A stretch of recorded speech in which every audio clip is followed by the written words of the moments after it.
wannan ɗabi'a ai bai kamata ba. To wannan kira lallai su ji, duniya ta ji, ta gamsu, duk sauran musulmai ma ba su gamsu da yadda izala take tiritin sauran musulmai a ƙasarsu ta haihuwa ba Najeriya.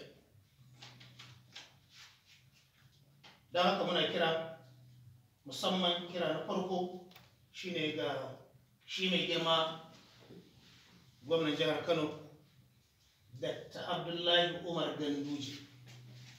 Muna kiransa Khadimul Islam, Allah ya sa ya zama ya kasance. Wato da Khadimul Islam Allah zai haska masa, da ya amfana, da ya ciri tuta. Allah ya kawo wani abu da zai wa musulunci aiki, ya amfani da kujerarsa, ya haɗa wannan malamai ya ce a ɗauko Bukarin nan yau mai hukunci a Kano, a kawo Bukarin nan mu mai hukunci a Najeriya, wanda sauran duniya ba su samu wannan damar ba. A ce malaman ku zo, kowa ya je ya karanto abin da ya gane game da Bukhari, a wannan kowa ya je ya zo da ya karanto abin da ya gane, a samu malamai su hukunta wannan hadisan a tantance, da za a samu ƙarin ingancin addini a wannan ƙasa. To muna kiransa wannan, muna haska masa, in Allah ya haska masa, Allah ya su bashi ikon ya haka, ya samu dama. Kiran da muke masa shine dan Allah muna kiran gwamnan jihar Kano, muƙabalan nan da aka ce za a shirya aka rushe ta, muna roƙonsa dan Allah ya taimaka a shirya wannan muƙabala saboda a taimaki al'ummar musulmi.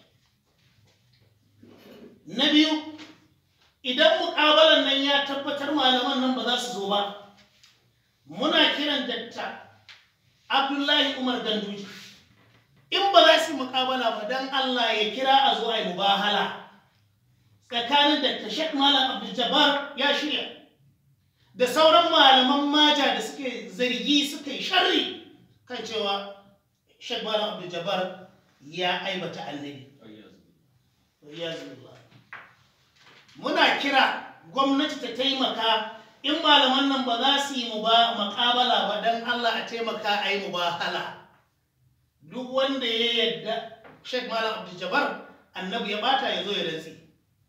Annabi ya taɓa yin haka da kafirai, haka ne?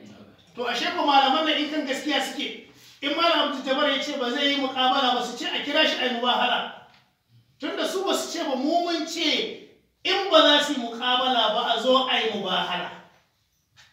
Wannan shine amana, ita ce gaskiya, kuma shine abin da duniya za ta yarda da cewa lallai addinin nan yana da gata.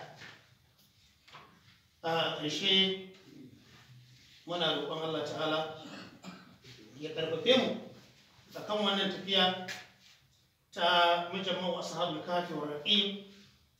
Allah kuma ya ba mu nasara akan dukkan abin da zai gitta a cikin wannan tattaunawa da muka yi. Allah ya sa ya haska wa musulmai gaskiya. An fahimta?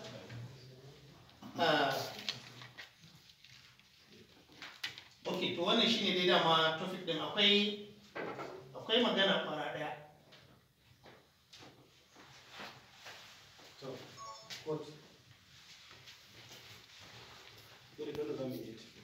Akwai magana kwara daya, ina so za a yi man tambaya akan, ko za ku tambaye ni akan